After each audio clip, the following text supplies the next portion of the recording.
चलिए स्टार्ट करते हैं। आज हमारा जो टॉपिक है वो है bar magnet and solenoid produces same field.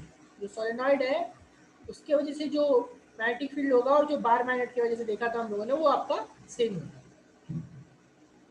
आइए कैसे प्रूव करते हैं।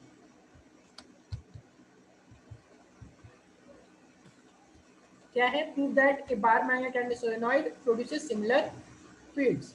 एक्चुअली बार मैग्नेट जो है वो तो आपका मैग्नेट की तरह बिहेव कर रहा है और सोलेनॉइड जो है करंट उसके उससे फ्लो होता है, करंट फ्लो होता है तो हम लोग क्या बोलते हैं, वो मैग्नेट की तरह बिहेव करने लगता है, राइट। पर बार मैग्नेट की तरह जो बिहेव करेगा उसकी वजह से हम लोग निकाल के देखते हैं मैग्नेटिक फील्ड तो सेम आता है सोलेनॉइड की वजह से। कैसे देखते हैं?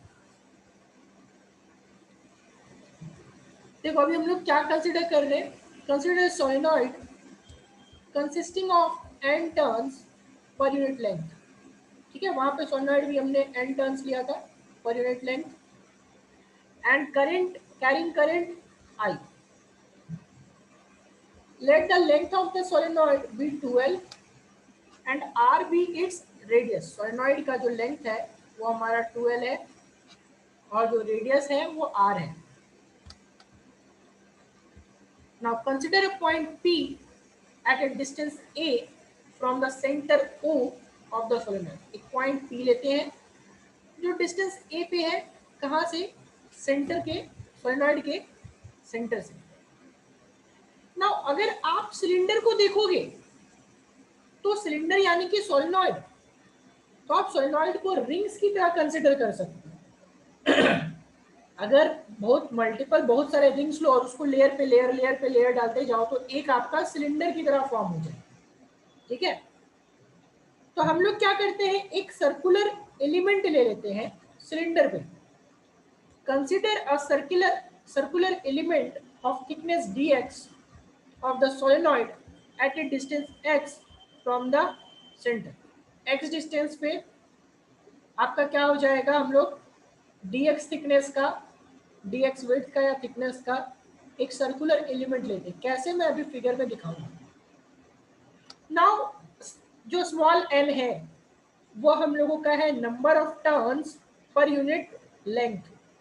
तो अगर उसको किसी के लेंथ से मल्टीप्लाई कर देंगे तो हम लोगों को मिलेगा नंबर ऑफ टर्न्स, यानी n को हमने मल्टीप्लाई कर दिया dx से, क्योंकि जो भी सर्कुलर टर्न हम लोग कंसिडर करेंगे उसका लेंथ या फिर थिकनेस जो होगा वो dx होगा। तो उस dx में कितने टर्न्स आ जाएंगे, तो टर्न्स आ जाएंगे small n into dx, number of turns per unit length into length, इतने टोटल टर्न्स होंगे। आई तो हमने करंट कंसिडर किया ही था कि सोलेनॉइड से करंट कितना जा रहा है, आई। नाउ हम लोग को क्या करना है, इस पॉइंट जो P रहेगा, the magnitude of the field at the point P due to the circular element is. P point पे हम लोग को क्या करना है, सर्कुलर एलिमेंट देखो यहाँ पे, ये हमारा टोटल डिस्टेंस है। यह हमने क्या कंसिडर किया, x डिस्टेंस पे एक हम लोगों ने यहाँ पे थिकनेस कंसिडर कर लिया, रिंग कंसिडर कर लिया, ये वाला दिस वन, ये रिंग। ठीक है, अब याद कीजिए हम लोगों ने सर्कुलर लूप की वजह से, मैंने लूप के वजह से आपको निकलवाया था magnetic field due to a circular loop on its axis, है ना। तो अगर आप इस लूप से इस पॉइंट P का डिस्टेंस निकालोगे तो देखो टोटल डिस्टेंस A है, P पॉइंट का सेंटर से डिस्टेंस A है, ठीक है, और यहां से डिस्टेंस इस रिंग का x है। तो ये टोटल डिस्टेंस क्या हो गया, A, और ये हो गया x। तो ये डिस्टेंस आप इस रिंग से निकालोगे, this distance will be A minus x। ये डिस्टेंस कितना हो गया, A माइनस x हो गया। अब अगर आप सही से याद करो तो मैंने आपको वहां पे निकालना बताया था कि एक रिंग की वजह से होता है म्यू नॉट बाई 4 पाई, ठीक है, इंटू I बाई, ठीक है, R square A square R square plus A square का होल पावर 3/2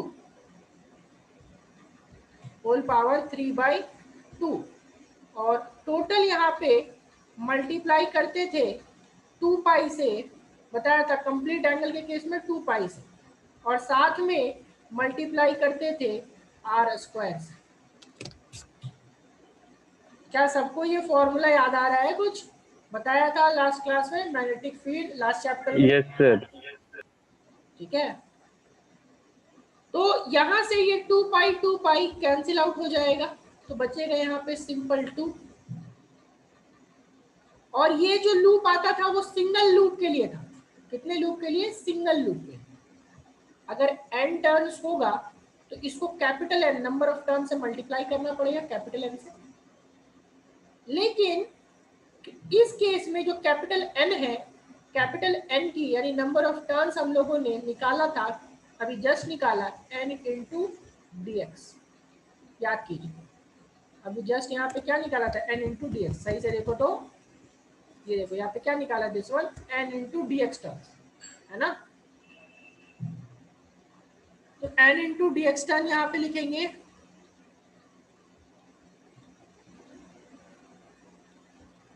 चलिए आगे प्रोसीड करते हैं और आगे का देखते हैं।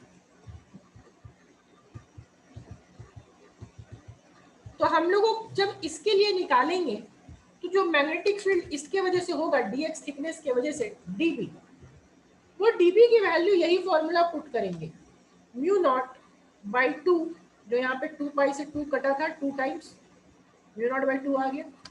नंबर ऑफ टर्न्स यानी कैपिटल N यानी n dx, फिर i का तो स्मॉल i था तो यहाँ पे i लिख दिए, r स्क्वायर का r स्क्वायर रह गया, फिर नीचे का भी r स्क्वायर का r स्क्वायर रह गया। लेकिन जो ये a डिस्टेंस था वो इसके सेंटर से होता था, तो इस बार a की जगह पे a माइनस एक्स है। देखिए इस लूप से डिस्टेंस p पॉइंट का क्या है? a minus X. तो a को रिप्लेस कर देंगे a माइनस एक्स के स्क्वायर से, तो यहाँ पे क्या हो गया? a माइनस एक्स का होल स्क्वायर। तो आ गया a माइनस एक्स का whole square plus r square का होल पावर 3/2। अब इसको जो हम लोग इंटीग्रेट करेंगे वो हम लोग इंटीग्रेट करेंगे -L2L। अब बोलोगे सर -L2L क्यों ले रहे? क्योंकि इसके बीचों बीच ये जो मिड पॉइंट है इसको हमने ओरिजिन मान लिया। तो अगर इसको ओरिजिन मानोगे और टोटल लेंथ 2L रहेगा, तो ये डिस्टेंस जो होगा इसका कोऑर्डिनेट निकालोगे तो इसका कोऑर्डिनेट हो जाएगा L, 0, और पीछे वाले का कोऑर्डिनेट निकालोगे तो पीछे वाले का कोऑर्डिनेट हो जाएगा -L, 0। ठीक है, क्योंकि सेंटर जो है वो उसको हम लोग ओरिजिन मान रहे हैं। तो अगर आप देखो एक्स एक्सिस में एक बार आ रहा, कहाँ से कहाँ सोलेनॉइड एग्जिस्ट कर रहा है? -L से +L। तो इंटीग्रेट कहाँ से कहाँ करेंगे? -L to +L। एक्स की वैल्यू, ये जो एक्स की वैल्यू है ये कहाँ से कहाँ वेरी कर सकती है? एक बार पीछे जाएगा इस साइड, पीछे जाएगा तो -L तक जाएगा, आगे जाएगा इस साइड तो आगे जाएगा तो +L तक जाएगा। इसलिए इंटीग्रेट कर रहे हैं -L to +L। अब क्या क्या कांस्टेंट है देखो, तो जो जो कांस्टेंट है वो बाहर निकाल देंगे। सबसे पहले म्यू नॉट की वैल्यू चेंज होगी, बाहर आ गई। Number of turns per unit length की वैल्यू नहीं चेंज होगी, बाहर। आई बाहर, आर स्क्वायर रेडियस बाहर। फाइनल बचा -L2L integration dx upon a minus x का whole square plus R square का होल पावर 3/2।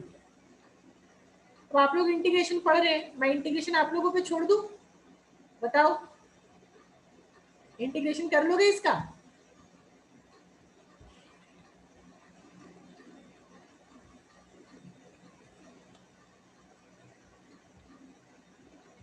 चलो इंटीग्रेशन देख के बताना, ठीक है, कि क्या आप लोग करने का कोशिश करना। चलो आगे बढ़ते हैं। देखिए इस केस में हम लोगों को क्या करना है कि पहला जैसे वहां पे याद करो लूप का डिस्टेंस ग्रेटर देन लेते थे, एक ऑप्शन आता था r ग्रेटर देन a, याद कीजिए। तो यहाँ पे हम लोग ले रहे हैं a ग्रेटर देन r। ठीक है, जो डिस्टेंस होगा पॉइंट का वो बहुत ज्यादा होगा, तो a ग्रेटर देन r और a ग्रेटर देन l इस केस में a minus x square, a minus x का whole square plus R square, ये इसका पावर 3/2 टोटली कंप्लीट होके a क्यूब आ जाएगा।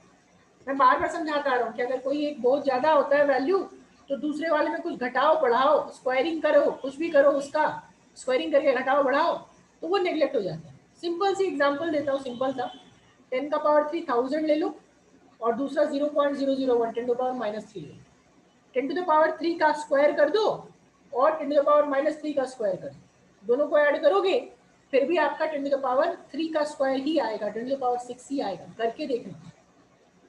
तो इस टोटल को नेग्लेक्ट करेंगे तो नेग्लेक्ट करने के बाद हमारे पास डायरेक्ट आ जाएगा वैल्यू a क्यूब। इस टोटल की वैल्यू क्या हो जाएगी a क्यूब। कब? जब a ग्रेटर देन आर होगा, a ग्रेटर देन एल होगा।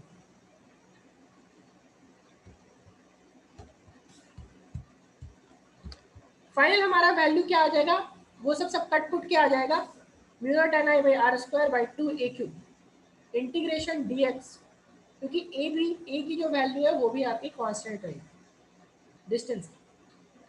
तो इंटीग्रेशन इसका करोगे minus L two L D x का इंटीग्रेशन एक्स हो जाएगा। फाइनल क्या आ गया, 2l से मल्टीप्लाई कर दिया और इसको जब सॉल्व करोगे तो हमारे पास आ जाएगा mu naught N number of turns per unit length into length. ठीक है, number of turns per unit length into length, length solenoid का क्या था 12, इसको लिख सकते हैं कैपिटल एन। देखो यहाँ पे ये इक्वेशन जो आया हमारे पास, ठीक है, याद कीजिए जो मैग्नेट की वजह से जो इक्वेशन आता था वो यही नहीं आता था क्या? मैग्नेट की वजह से जब आप इक्वेशन निकाले थे तो क्या आया था, म्यू नॉट बाई 4 पाई। ठीक है, म्यू नॉट बाई 4 पाई और m बाई आर क्यूब। कितने लोगों को याद है एक्सियल पॉइंट पे हम लोगों को ये इक्वेशन आया था mu naught by 4 pi m by R cube? बताइए तो। लास्ट क्लास निकला है क्या, याद है? एक्सियल पॉइंट पे मैग्नेट की वजह से मैग्नेटिक फील्ड ये आया था mu naught by 4 pi m by R cube. जो m की वैल्यू होती थी, m की वैल्यू क्या होती है, एन आई ए, एन यानी capital N into I into A, area. अब अगर आप सिलेंडर का बात करो तो सिलेंडर का ये वाला पार्ट का एरिया क्या होता है, पाई आर स्क्वायर। ये वाले पार्ट का एरिया क्या हो जाएगा, पाई आर स्क्वायर प्लस जो कैपिटल एन है यानी नंबर ऑफ टर्न्स, ये क्या हो जाएगा, number of turns per unit length into length, और सोलेनॉइड का लेंथ कितना था 12। तो जो m की वैल्यू है, m की वैल्यू सही से आप निकालोगे तो यहाँ पे n की वैल्यू पुट कर दो 12, i का तो i ही हो जाएगा, एरिया इसका लोगे तो पाई आर स्क्वायर। ये पूरा वैल्यू कंप्लीट हो गया मैग्नेटिक मोमेंट का। और इसकी वैल्यू आप उठा करके यहाँ पुट करोगे तो देखो यही इक्वेशन आ रहा है, म्यू नॉट m की value n into 2l, n into 2l, आई का तो आई ही रहेगा, एरिया आपका पाई आर स्क्वायर हो जाएगा। और नीचे क्या है, आर की जगह इस बार हम लोगों ने ए लिया है। ठीक है, ये पाई आर स्क्वायर। आप बोलोगे सर क्यों ए लिया है, तो ए इसलिए लिया है क्योंकि फिर आप कंफ्यूज हो जाओगे कि रेडियस कौन सा डिस्टेंस कौन सा। आर आर आप चाहते, आप क्या करते हैं यहाँ पे भी आर स्क्वायर नीचे भी आर क्यूब, आर स्क्वायर काट देते हैं और फिर बोलते अच्छा सर यहाँ पे तो सिर्फ नीचे आर आ जाएगा। नहीं, दोनों अलग है, इसलिए इस केस में मैंने ए ले लिया। ये आर रेडियस है और ये ए आपका डिस्टेंस है। तो फाइनल आपका यहाँ पे देखो ये 4 पाई आर की जगह पे डिस्टेंस लिया है क्या, ए, तो 4 पाई ए क्यूब। देखिए सोलेनॉइड की वजह से जो मैग्नेटिक फील्ड निकाला इसके एक्सिस पे, और जो बार मैग्नेट की वजह से मैग्नेटिक फील्ड निकाला था एक्सिस पे, एक्सियल पॉइंट पे, वो सेम आ रहा है ना? सबको आइडेंटिफाई, सबको इसको एनालाइज कर पा रहे हो कि यही वैल्यू निकाली थी? यहाँ पे 2m था तो आप 2 से चाहे तो मल्टीप्लाई भी कर सकते हो, 2m बाई आर क्यूब आ जाता। तो यहां से हम लोगों का प्रूफ हो गया कि जो बार मैग्नेट है और आपका सोलेनॉइड, करंट कैरिंग सोलेनॉइड, वो दोनों एक ही तरह बिहेव करता है. This is similar to the magnetic field on the axial line of a bar magnet where m is the magnetic moment, m small m नहीं capital M. Hence a bar magnet and a solenoid produces similar fields. ठीक है, क्योंकि दोनों का magnetic field axial point पे same है. Is it clear to everyone? पहले ये बताओ, यहां तक सबको क्लियर है, तब आगे प्रोसीड करूं. जिनको क्लियर है एक बार पार्टिसिपेंट्स में नीचे क्लिक करके यस करें.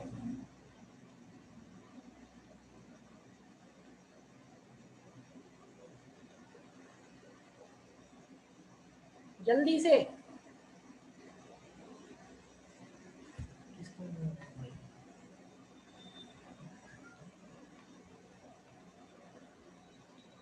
बाकी लोगों को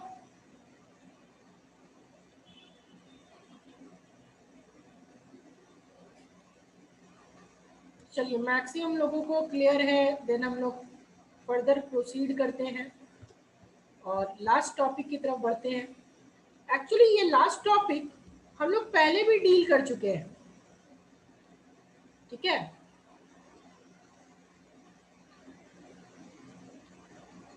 सिलेंडर वाला समझ नहीं आया? अरे सिलेंडर अभी तो इतना अच्छे से समझाया कि सिलेंडर, अभी आप सिलेंडर करोगे तो सिलेंडर को स्मॉल स्मॉल आप ये सर्किल नहीं कंसिडर कर सकते हो क्या? अभी आप खीरा को काटते हो तो खीरा को काटते हो तो क्या सर्किल नहीं मिलता है क्या, कि कुछ और मिलता है? खीरा अगर लोगे, खीरा का शेप अगर सिलेंडर का है, यूनिफॉर्म नहीं होता, बट खीरा काटते हो तो खीरा को काटने पे क्या सर्किल मिलता है या कुछ और मिलता है? ये बताओ. देखो अब जवाब ही नहीं आ रहा.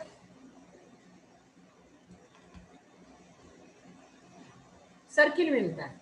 तो अब खीरा को मैंने 100 पार्ट में काट दिया. एक खीरा हमारे पास था, सबको 100 पार्ट में काट दिया सर्किल टाइप का, और सब सर्किल्स को एक साथ जोड़ देंगे, सब सर्किल्स को एक साथ जोड़ देंगे तो फिर वापस से वो खीरा नहीं बनेगा क्या? जो खीरा कटा गोल गोल, उसको सबको एक साथ जोड़ेंगे तो वापस से वो खीरा मिलेगा? नहीं मिलेगा.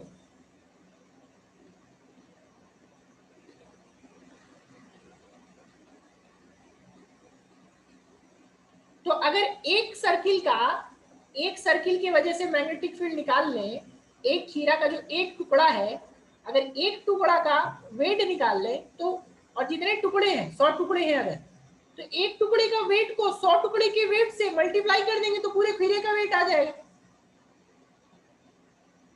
सिमिलरली इस केस में एक सर्किल की वजह से निकाल लिया, सर्किल की वजह से अभी आपको याद ही नहीं है magnetic field. Magnetic field circle की वजह से याद होगा तब तो. सर्किल की वजह से मैग्नेटिक फील्ड का यहाँ पे समझाया. ये देखो फॉर्मूला यहाँ बता रखा है. क्या है ये फॉर्मूला? अभी समझाया यहाँ पे. Mu naught by 4 pi I by 2 pi I into 2 pi R square by R square plus A square का पावर 3/2. ये फॉर्मूला याद है? आधे लोगों को तो ये फॉर्मूला ही नहीं याद होगा सर्किल की वजह से, तो समझ ही कहाँ से आएगा. अब यहाँ पे मैंने एक सर्किल कंसिडर कर लिया, इस सर्किल की वजह से निकाल दिया, और इस सर्किल की वजह से निकालने के बाद जहां से जहां लिंक था -L2 प्लस L इंटीग्रेट कर दिया. तो पूरा सर्किल का एक सर्किल की वजह से लिया, P पॉइंट पे निकाल दिया, इंटीग्रेट मार दिया. तो इंटीग्रेट करके क्या होता है, टोटल सर्किल आ जाएगा, यानी टोटल सिलेंडर आ जाएगा, यानी टोटल सोलेनॉइड आ जाएगा. सोलेनॉइड की वजह से वही पे वही होगा. अभी क्लियर?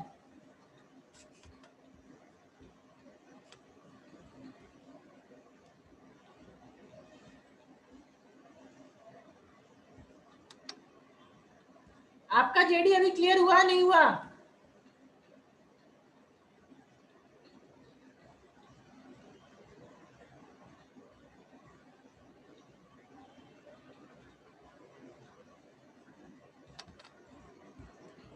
बताओ जल्दी बताओ, कहाँ है जेडी हरीश? है क्लास में? नहीं है? जेडी आपका क्लियर हुआ नहीं हुआ? हाँ या ना कुछ करो तभी प्रोसीड करूंगा, लेट मत करो।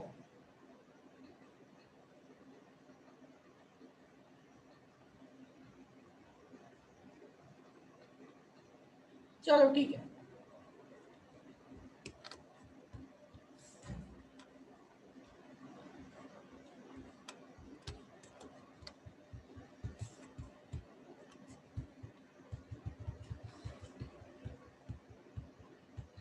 चलिए, दोनों का हम लोगों ने देखा कि दोनों का मैग्नेटिक फील्ड सेम आया था, बीट सोलेनॉइड और बीट आपका बार मैग्नेट। इस वजह से हम लोगों का क्या हो गया कि हम लोग बोलते हैं कि दोनों का मैग्नेटिक फील्ड सेम है, दैट मीन्स दोनों ही सेम बिहेवियर दिखाते हैं। नेक्स्ट, ये टॉपिक मैं ऑलरेडी एक बार बता चुका हूं, बट स्टिल एक बार फिर से रिपीट कर रहा हूं। गैल्वेनोमीटर में ये टॉपिक बताया, याद करो। किसी भी, अगर आप, मिथिलेश कौन है? कहाँ से ये लोग आ रहे हैं? A small magnetic needle of magnetic moment M is set into oscillations in a uniform magnetic field. आपको टॉर्क का बताया था, याद करो, वहां पे इलेक्ट्रिक डाइपोल बताया था, और इलेक्ट्रिक डाइपोल को एक्सटर्नल इलेक्ट्रिक फील्ड में डालने पे वो रोटेट होता था, उस पर टॉर्क लगता था, ठीक है? टॉर्क लगता था, वो रोटेट होने लगता था, राइट? तो टॉर्क लगने पे वो रोटेट होता था। उसी तरह यहाँ पे भी समझाया था कि मैग्नेटिक मोमेंट को डालोगे मैग्नेटिक फील्ड में तो उस पर टॉर्क लगेगा। और कोई बताएंगे वहां पे क्या प्रूफ किया था? अब हाल फिलहाल में ही प्रूफ किया कि कैपिटल टी की वैल्यू क्या आती थी? किसी को याद है? T equals to 2 pi under root कुछ आता था, क्या आता था? और यहां से फिर आपको रिलेट करवाया था पुराना वाला भी। पुराना क्या रिलेट करवाया था? पोटेंशियल का डाइपोल मोमेंट के टर्म में। यहाँ पे मोमेंट ऑफ इनर्शिया से भी रिलेशन आता था, प्रूफ कर चुका हूं मैं, फिर भी रिकॉल करवा रहा हूं। बताइए, 2 पाई अंडर रूट क्या होता था वैल्यू मैग्नेट का? मैग्नेटिक फील्ड में, एक्सटर्नल मैग्नेटिक फील्ड में टाइम पीरियड निकालना बताया था।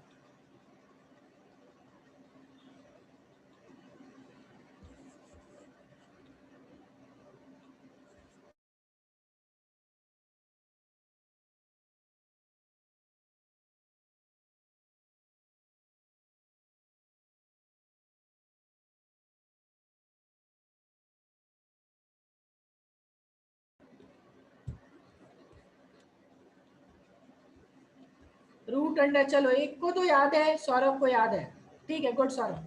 2 pi under root I by M B, good. ये प्रूफ कर चुका हूं मैं ऑलरेडी, अभी फिर से एक बार देखेंगे। और दूसरा यहां से रिलेट करवाया था इलेक्ट्रिक फील्ड में। आप लोग बताओगे कि इलेक्ट्रिक फील्ड के केस में क्या चेंजेस आ जाएगा, क्या हो जाएगा यहाँ? 2 pi PE, exactly 2 pi under root I by P, ये वहां पे करवा रखा था। अब देखो, एक या दो लोगों को याद है, पुराने टॉपिक से याद ही नहीं है, इसके बाद बोलोगे सर समझ नहीं आ रहा है। रिवीजन करो, रिवीजन। मेरे पढ़ाने या आपकी क्लास अटेंड करने से कुछ नहीं होगा, रिवीजन इज द की, ठीक है? नीट और जी का जो ताला है ना, वो रिवीजन के की से खुलेगा। रिवीजन आप जितना तगड़ा रखोगे उतना ही जल्दी वो ताला खुलेगा, नहीं तो नहीं खुलेगा।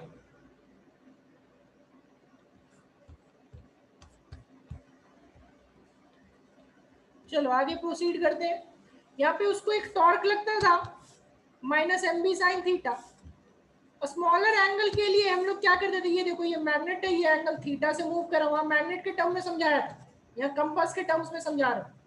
थीटा है, नॉर्थ पोल साउथ पोल है, एक्सटर्नल मैग्नेटिक फील्ड में रखा, थीटा से रोटेट होगा, तो एक आपको क्या लगेगा? एक एक्सटर्नल टॉर्क, एक रिस्टोरिंग टॉर्क। यहाँ से क्या हो जाएगा? जो आई होता है मोमेंट ऑफ इनर्शिया, प्रूव किया था सस्पेंडेड बार मैग्नेट का टॉर्क, वो क्या होता है, सबसे पहले आई मोमेंट ऑफ इनर्शिया होता है और d2 theta by dt square angular acceleration होता है। ठीक है, टॉर्क जो लगता है वो क्या होता है, आई अल्फा, रोटेशन में समझाया था कि वहां से रोटेशन में torque equals to I alpha होता है, अल्फा यानी d2 theta by dt square, और ये टॉर्क जो है ये इक्वल होगा minus M B sine theta, external torque equals to restoring torque. यहां से साइन थीटा की वैल्यू बहुत स्मॉल हो जाती है, कंपास के लिए जब आप लोगे तो sine theta tends to, if theta is small sine theta tends to, equal to नहीं एक्चुअली टेंड्स टू थीटा हुआ, अप्रोक्सीमेटली इक्वल टू थीटा हुआ।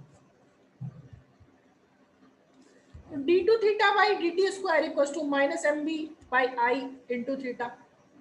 यहाँ से आपको पता चल रहा है कि SHM परफॉर्म करेगा, याद करो एक कंडीशन बताया था, a is equals to minus K X, A आपका एक्सेलरेशन, एक्स आपका डिस्प्लेसमेंट। एंगुलर के केस में लोगे तो alpha is equal to minus आपका के थीटा या फिर सी थीटा जो लेना, तो यहाँ पे दिख रहा होगा इसकी वैल्यू। और एक और कंडीशन निकलवाया था आपका SHM में, a equals to minus omega square theta, omega square यानी ओमेगा आपका क्या होता था, एंगुलर वेलोसिटी, तो ये ओमेगा स्क्वायर से आप इसको कंपेयर करोगे, hence for a given magnet the angular acceleration alpha is proportional to angular displacement which is a condition for SHM, and the time period of the magnet is given by angular displacement by angular acceleration, angular displacement यानी कि theta, angular acceleration यानी कि alpha, theta by alpha, theta by alpha को ही हम लोग यहाँ पे लोगे तो क्या हो जाएगा, final 2 pi under root I by M B, वहां से कनेक्ट करोगे तो 2 pi under root I by P, I है moment of inertia.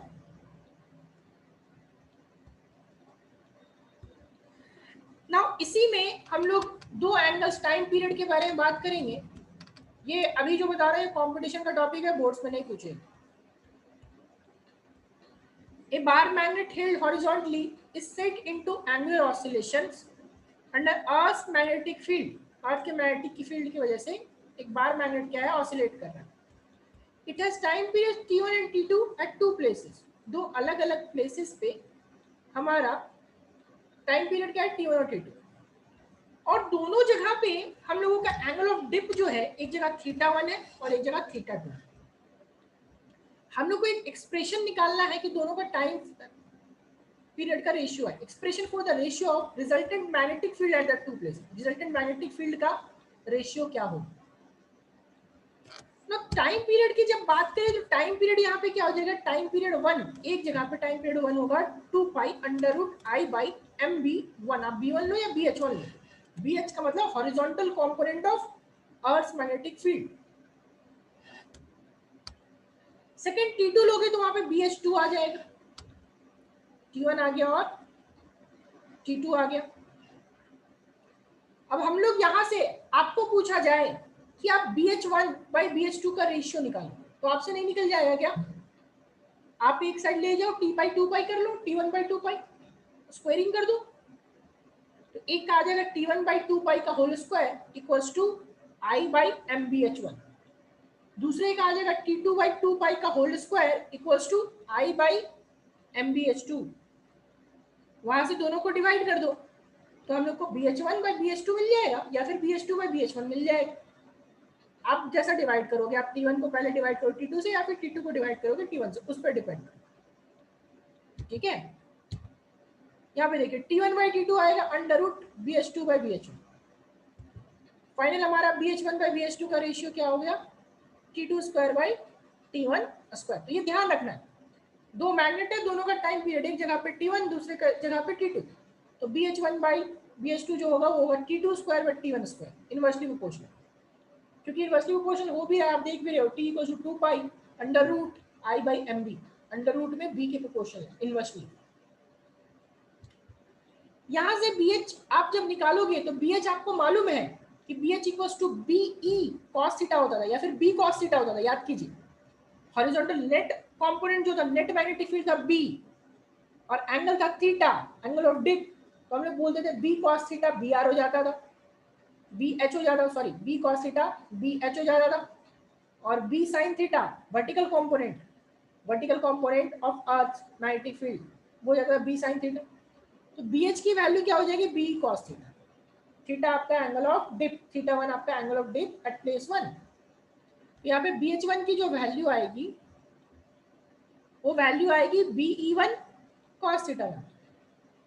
Similarly B H two की जो वैल्यू आएगी वो आएगी B E two cos theta two. ठीक है, नेट हम लोग उसको पुट करेंगे तो B one by B two, B H one by B H two, cos theta two by cos theta. और B H one by B H two की value आप लोगों ने निकाल रखी है, क्या निकाली है, T two square by T one square, put कर देंगे। दोनों जगह का हम लोगों को मैग्नेटिक फील्ड का रेशियो मिल गया टाइम के टर्म्स में, टाइम पीरियड के टर्म्स में, और एंगल ऑफ डिप के टर्म में। ठीक है, बहुत इंपॉर्टेंट क्वेश्चन है, इससे जेईई मेन में हर अल्टरनेटिव ईयर में क्वेश्चन पूछता है। कभी टाइम पीरियड का रेशियो, कभी एंगल ऑफ डिप का रेशियो, कभी theta two by theta one पूछता है, कभी T two by T one पूछता है, कभी B one by B two पूछता है। ठीक है, तो ये फॉर्मूला हम लोगों को बहुत ध्यान से देखना है। चलिए यहाँ तक खत्म हो गया, किसी को कोई डाउट यहाँ तक तो बताइए। Anyone is having any doubt till this? यहाँ पे ये चैप्टर भी हमारा समाप्त हो गया। अब हम लोग सिर्फ इस चैप्टर के न्यूमेरिकल पे फोकस करेंगे। नेक्स्ट हम लोग को न्यूमेरिकल करना है।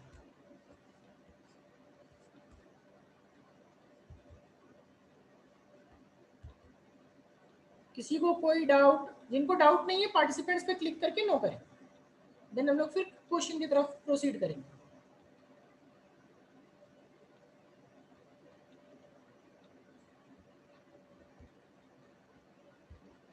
ओके, मैक्सिमम लोगों को डाउट नहीं है। चलो तो फर्दर प्रोसीड करते हैं और देखते हैं नेक्स्ट लेक्चर में।